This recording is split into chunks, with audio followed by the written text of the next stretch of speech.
या आपका नफ्स, आपकी अनानियत है, आपकी नफ्सानियत है। ये हर आदमी कहता है कि हम दिए हैं तो लेंगे, ये बादरा थोड़ी है, ये दुनियादारी है। आप दीनदारी कराएं, यकीनन बरकतें हमारे साथ होंगी। दीनदारी कराएं, यकीनन अल्लाह और रसूल की हिमायतें हमारे साथ होंगी। पहले उतरे तो सही, इसकी अमल करने की कोशिश करें। इसीलिए मेरे आका ने फरमाया सबसे सादगी का निकाह वो है जो मस्जिदों में बैठ के दो गवाहान की मौजूदगी में कर लिया जाए, और खासकर जुमा के दिन किया जाए, ताकि ऐलान भी हो जाए कि फला का निकाह फला के साथ हो, ताकि यह ऐलान भी हो जाए। जो हम ये दावत देते हैं 100 बाराती, 200 बाराती, 150 बाराती, मकसद क्या होता है? ये ऐलान ही होता है, बताना ही होता है। तो जुमे के दिन अगर हम ये निकाह को करते हैं तो यकीनन मकसद ही हासिल हो जाएगा। मैं ये नहीं कहता हूं कि आप ये जो दावत कर रहे हैं ये दावत शरीयत के खिलाफ है, नहीं। अगर ये दावत नबी की सुन्नत पर अमल करके कर रहे हैं यकीनन बाइस बरकत है। लेकिन अगर इसी दावत को अगर हम दिखावे के लिए कर रहे हैं तो बाइस जहमत है, बाइस वबा है, बाइस लानत है। लेकिन कम अज कम इतना गौर करना चाहिए कि हमारे पास दौलत है तो हम बहुत ज्यादा खर्च कर रहे हैं, लेकिन कभी अपने पड़ोस का भी ख्याल कर लिया जाए कि एक हमारे पड़ोस में भी कोई है जिनके पास इतनी दौलत नहीं है, तो अपने बेटे की या बेटी की आप ही की तरह धूमधाम से वो शादी कर सके या सादगी से भी कर सके, तो कम अज कम हम जो है अपने धूमधाम के पैसों से काट के उसके भी रिश्तों को जो है करा दिया करें, उसके भी शादियों को करा दिया करें, यकीनन बरकतें हमें मिलेंगी। लेकिन हम सिर्फ अपना चाहते हैं, अपने पड़ोसियों को नहीं चाहते हैं। हालांकि आका करीम ने फरमाया मुसलमान चुनी हुई दीवार की तरह है। जैसे दीवार जब चुनी जाती है तो एक ईंट दूसरी ईंट से जुड़ी होती है, उस तरह से मुसलमान है। यानी एक ईंट जिस तरह दूसरी ईंट से चिमटी होती है, उसी तरह से एक मुसलमान भी जो है दूसरे मुसलमान से जो है जुड़ा होता है। लेकिन हम सिर्फ अपने ईंट की फिक्र कर रहे होते हैं, तो उसी की ईंट से कोई गर्ज नहीं, जिसकी बुनियाद पे हमारे समाज में बुराई कर रही है। हम सोच रहे हैं कि हम अपने आप को सेफ कर ले गए, हमारा गांव गुनाह में मुब्तला हो गया। यकीनन जान लीजिए आप अपने आप को अपनी सोच में महफूज, जो सोच रहे हैं कि हम महफूज हैं, लेकिन गांव बुराई में मुब्तला हो रहा है। ये जवाबदेही आपकी भी कि जो है आप अपने गांव को बुराइयों से कैसे रोकेंगे, आप अपने गांव से बुराई कैसे खत्म करेंगे, ये हर एक की जिम्मेदारी है। सिर्फ अपने को बचाने की जिम्मेदारी नहीं है, ये सबकी जिम्मेदारी बनती है कि अगर गांव से बुराई को कैसे खत्म किया जाए, गांव में अपनी शांति को कैसे कायम किया जाए। और ये तब होगा जब दीन आएगा, जब दीन करीब होगा और जब जो है दिलों में दीन रासिख होगा। हजरत गौसे पाक के खाते हमारा बहुत दिलाते हैं और उनका जो है नाम बहुत लेते हैं, लेकिन क्या आपने गौर किया कि हजरत गौसे पाक की जो शादी हुई थी, उनके वालिद गिरामी की जो शादी हुई थी और उसके नतीजे में जो गौसे पाक जन्म लिए थे, तो कितनी मशक्कतों के बाद जो है उनका रिश्ता हुआ था। आपने उस सेब की कहानी सुनी होगी कि सेब बह के जा रहा था, आपके वालिद गिरामी ने उस नहर से सेब को उठा लिया और खा लिया। खाने के बाद आपके दिल में तसव्वुर आया, पता नहीं किसके बाग का ये सेब होगा, कौन इसका मालिक होगा, और मैंने इसको बगैर इजाजत के खा लिया। कल मैं रोज़े क़यामत अल्लाह अगर मुझसे पूछे कि किससे पूछ के सेब को खाए हो, तो मैं रब के सामने कौन सा चेहरा दिखाऊंगा, कैसे जवाब दूंगा। आप इस चीज को सोच रहे थे, आपके दिल में ख्याल आया चलो ढूंढ ही लिया जाए इसका मालिक कौन है। आप उस नहर को पकड़ते हुए गए, उस मालिक तक भी पहुंचे। पहुंचने के बाद मालिक से आपने कहा था कि आपके बगैर इजाजत के आपके बाप का एक मैंने सेब खा लिया है, अब बताइए आप मुझे माफ कर दीजिए या जो हो कहिए, हम उसको करने के लिए तैयार हैं। बाग के मालिक ने क्या कहा था कि तुम मेरे बाग की बागवानी 12 साल करो। कितने साल? 12 साल बागवानी करो। क्या खाए? तो बहती हुई नहर से एक सेब खाए। और आज हम कितने बाग बगीचों से और कितने गन्ने के खेतों से बिन पूछे हम जो है फलों को तोड़ लेते हैं, आम लीची गन्ना तोड़ लेते हैं। क्या आप किसी के मालिक से पूछने जाते हैं और दावा करते हैं कि हम गौसे पाक के भी मानने वाले हैं, मुसलमान भी। लेकिन गौस पाक ने बहती हुई नहर से उनके वालिद गरामी ने बहती हुई नहर से एक सेब खाया, तो जो है कई कोस चलने के बाद उसके मालिक को ढूंढा, मालिक से माफी मांगने की कोशिश की, लेकिन मालिक ने ये कहा नहीं, आपको 12 साल बागबानी करनी है, उसके बाद जो है फिर मैं बताऊंगा आपको क्या करना है। अब 12 साल बागबानी किए, 12 साल जब पूरे हो गए तो उन्होंने कहा क्या मालिक अब बताइए अब क्या करना है, अब तो 12 साल पूरे हुए। उन्होंने कहा तो अब शर्त ये है कि हमारी एक बच्ची है जो है लंगड़ी भी है, लूली भी है, अंधी भी है, बहरी भी है, कानी भी है, उससे तुम्हें शादी करनी है। एक बहते हुए सेब के बदले में कितनी शरारत रखी गई, 12 साल बाद की बागवानी की, और फिर एक ऐसे शर्त रख दी गई कि एक जो है पूरे तरीके से अपाहिज लड़की से शादी करो। बज़ाहिर उन्होंने यही शर्त रखी, लेकिन इन्होंने इनको शरीयत पे कितना इनकाम था, शरीयत पे कितना जो है अल्लाह और रसूल से कितना डर था। उन्होंने कहा ये शर्त भी हमें मंजूर है, उन्होंने कहा ये शर्त भी मंजूर है, अब क्या आप उसके बाद माफ कर देंगे ना? उन्होंने कहा माफ कर देंगे। खैर उनकी शादी उस बच्ची से कर दी गई।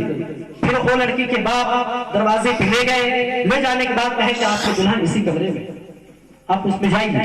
जब गए तो आप अंदर क्या देखते हैं, निहायत हसीन और जमील, बहुत ही खूबसूरत, और लड़की बैठी हुई थी। आप एक नजर पड़ी, आप वापस आ गए। लड़की के बाप से आपने कहा था आपकी बच्ची लंगड़ी भी है, लूजी भी है, बहरी भी है, अंधी भी है और कानी भी है, लेकिन माजरा उल्टा है।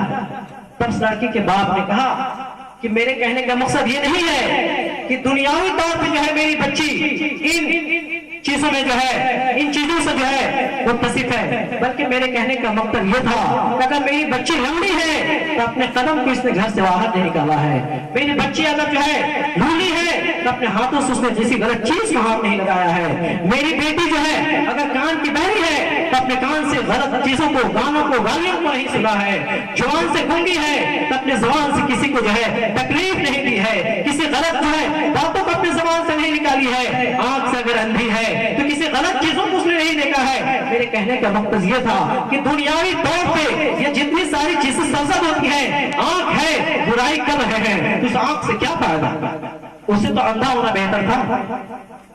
कान है गानों को सुन रहे हैं, बुराइयों को सुन रहे हैं, इससे बेहतर ये होता कि हम बहरे होते। हाथ है गलत गाड़ी कर रहे हैं, पड़ोसी को जो है गले को दबा रहे हैं, भाई को हुकूक को दबा रहे हैं, इससे तो बेहतर ये होता कि हमारा हाथ ही ना हो। पैर है किसी मजलूम के मदद के बजाय जो है हम उसके खिलाफ जो गवाही दे रहे होते हैं, हम उसके खिलाफ कोर्ट जा रहे होते हैं, हम उसके खिलाफ जो है चल रहे होते हैं, इससे बेहतर ये होता कि हम लग रही होते। जबान है हम झूठी गवाही दे रहे होते हैं, जबान है हम गालियां दे रहे होते हैं, जबान है हम गाना गा रहे होते हैं, जबान है हम किसी की बुराई कर रहे होते हैं, इससे बेहतर होता कि हम गूंगे होंगे। लेकिन हमारे पास अल्लाह ने नेमतों को दिया है, हम इन नेमतों का शुक्र नहीं कर रहे होते हैं, हम इन नेमतों की नाशुक्री कर रहे होते हैं, जिसकी बुनियाद पे आज हम परेशान हाल हैं, जिसकी बुनियाद पे आज हर घर में जो है बेबरकती पैदा हो गई है, जिसकी बुनियाद पे हर घर जो है नाकानूनियत का शिकार है। तो हमें और आपको सबसे पहले जो है शरीयत मुस्तफा को सीखना है, हमें और आपको सबसे पहले जो है कुरान मुक़द्दस की तालीमात को सीखना है। उसके बाद जो है आप दुनियावी तालीम को हासिल कीजिए, उसके बाद जो है आप एक बेहतरीन डॉक्टर बनिए, बेहतरीन इंजीनियर बनिए, बेहतरीन प्रोफेसर बनिए, बेहतरीन वकील बनिए, लेकिन सबसे पहले जो है आप दीनदार बनिए, नबी का आशिक बनिए, नबी के चाहने वाला बनिए और नबी का मानने वाला बनिए। तभी जो है हमारी ये दीन और दुनिया कामयाब और कामरान होगी, नहीं यकीनन हम खसारे में हैं और इसी खसारे की हालत को हम इस दुनिया से चले जाएंगे। तो कहने का मकसद ये है कि हम अपना कोई भी अमल करें तो सबसे पहले उसको शरीयत के तराजू पे तौलें कि हम जो कर रहे हैं उसको शरीयत से सही ठहराया है या गलत। अगर सही है तो कीजिए, गलत है तो पीछे हट जाइए। लेकिन आज हम इसको नहीं करते हैं और इसे ही हमें करना चाहिए। तो हम उम्मीद करते हैं आपसे तो अब तक जो आपने किया उसको जो है तौबा करें, अब तक हमने जो किया उसके अल्लाह के बारगाह में रुजू करें और आइंदा अपनी जिंदगी जो है अल्लाह और रसूल के बताए हुए तरीकों पे गुजारने की कोशिश करें और अपने इन शादियों को ज्यादा से ज्यादा आसान करें, इन शादियों को ज्यादा से ज्यादा आसान करें ताकि हमारे कौम की ना कोई बेटी और ना कोई बेटा बगैर शादी के रह सके, ताकि जो है इस शादी न होने की वजह से जो बुराइयां सरसर हो रही हैं, जो बुराइयां समाज में फैल रही हैं, उन बुराइयों पे कदम लगाया जा सके, उन बुराइयों पे जो है बंद बांधा जा सके, तो यकीनन हम कामयाब होंगे, यकीनन हम कामयाब होंगे और कामरान होंगे। हम उम्मीद करते हैं कि हम और आप इस महफिल में बैठ के जो कुछ बोला गया उस पर अमल करने की कोशिश करेंगे और इस जहर जैसी लानती वबा से भी हम अपने आप को बचने की कोशिश करेंगे और कम अज कम इतना सोचेंगे कि हम अगर किसी के बाप की, किसी के बेटी के बाप को जो है सता रहे हैं, उसके जो परेशान हाल कर रहे हैं, तो अल्लाह हमें भी बेटी देगा, कोई हमें भी चूसेगा, कोई हमें भी परेशान करेगा। इसी के खातिर, इसी को सोचकर हम इस जहेज जैसी लानती चीज से बाहर निकलने की कोशिश करें। जहेज की लानत मैं इसलिए बोल रहा हूँ कि जहेज मांगना लानत है, लेना और खुद से देना लानत नहीं है। ये नबी की सुन्नत है। बाप को जो मैसर हुआ वो अपने बेटी को दे दे, लेकिन आप मांग के ना दें, आप मजबूर ना करें कि नहीं तुमको ये देना ही देना है।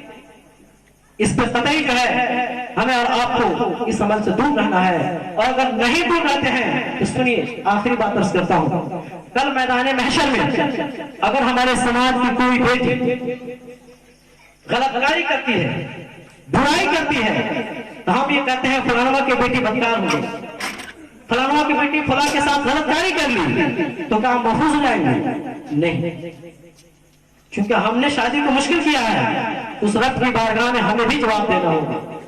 वो बच्ची कल रब के सामने ये अरीजा पेश करेगी, मालिक मौला अगर हमने शादी नहीं की, हमने रिश्ता नहीं किया, तो इसमें गलती जो है हमारी नहीं, हमारी समाज की थी, हमारे मोहल्ले की थी। इन लोगों ने शादियों को जहेज के नाम पे और दुनियादारी के नाम पे, नामो-नमूद के नाम पे इतना मुश्किल कर दिया था कि मेरा बाप मेरी शादी न कर सका, मेरा बाप मेरे रिश्ते को ना कर सका। नफ्स मेरे पास में थी, शैतान मेरे साथ भी लगा हुआ था, मुझसे गलतकारी हुई, मुझसे गलती हुई, तो जहां मैं इस गुनाह के मुजरिम हूं वहीं मेरा समाज भी मुजरिम है, वही हमारा मोहल्ला भी मुजरिम है। अब बताइए वहां पे क्या जवाब दूं? कहेगा कि बच्चा की फला की बेटी तो उसने कंट्रोल नहीं किया, उसके बाद कहां से कंट्रोल करेगा जब हमने नाकानूनियत की, समाज में बुराई को फैला दिया है, समाज में जो चीज नहीं होनी चाहिए थी उस चीज को हमने बढ़ावा दिया, जिस चीज के जरिए जो है इस बुराई को खत्म करनी चाहिए थी हम उसको और बढ़ाते जा रहे हैं। तो हम अल्लाह के बारगाह में भी जवाब देंगे, उसका जवाब वहां भी हमें देना होगा।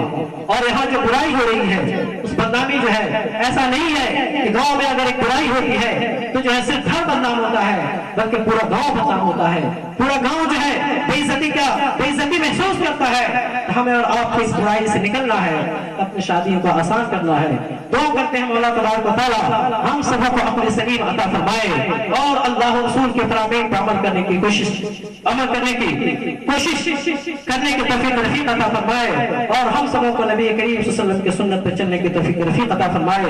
हमारे बोलने में और कहने में अगर शरअन कोई गलती सजद हुई हो तो मालिक मौला अपने हबीब पाक साहब अल्लाह सल्लल्लाहु अलैहि वसल्लम के सदक़े में उसको माफ फरमाए।